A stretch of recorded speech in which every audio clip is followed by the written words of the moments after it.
बिस्मिल्लाहिर्रहमानिर्रहीम। अस्सलाम वालेकुम अहबाब। माविया ट्यूब की जानिब से आप तमाम दोस्तों को खुश आमदीद कहते हैं।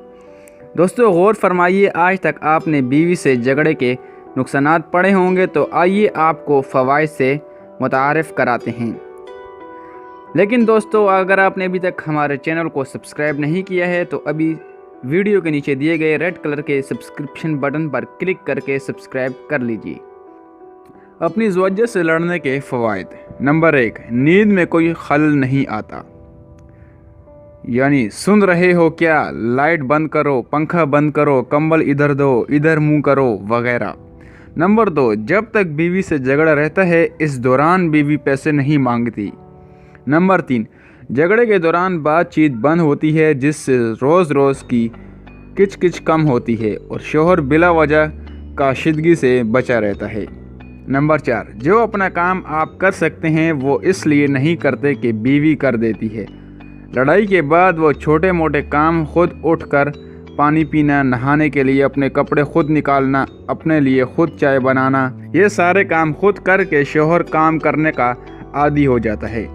नंबर 5, झगड़े के दौरान काम के वक्त आपको बीवी की फालतू कॉल्स, क्या कर रहे हो, कहाँ हो, आज मौसम कैसा है, खाना खाया था, इस किस्म के फ़िक्र नहीं आती, जिससे आप अपने काम पर भरपूर तवज्जो मरकूज़ कर सकते हैं। नंबर 6, सबसे ज़्यादा शोहरों को काम के बाद जल्दी घर आने के लिए घर से बार बार फ़ोन आते हैं, मगर एक बार झगड़ा हो जाने के बाद आप कुछ दिन तक इस फ़िक्र से दूर रह सकते हैं।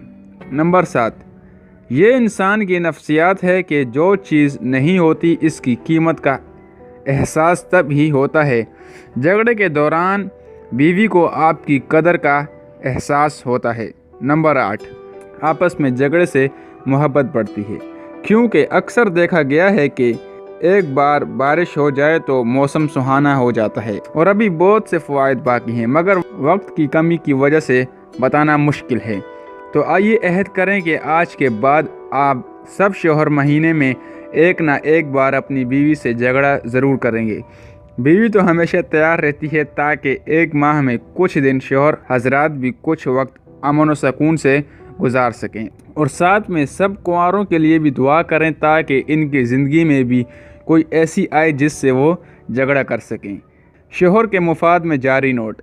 नंबर 1, झगड़ा अपने रिस्क पर और अपनी जिस्मानी सेहत के मुताबिक करें। नंबर 2, झगड़े के ज़मनी असरात की ज़िम्मेदारी मुसन्निफ़ की नहीं होगी। नंबर 3, ज़नाना आलात हर्ब यानी बेलन, डंडा, झाड़ू से बचने का खुद बंदोबस्त करें।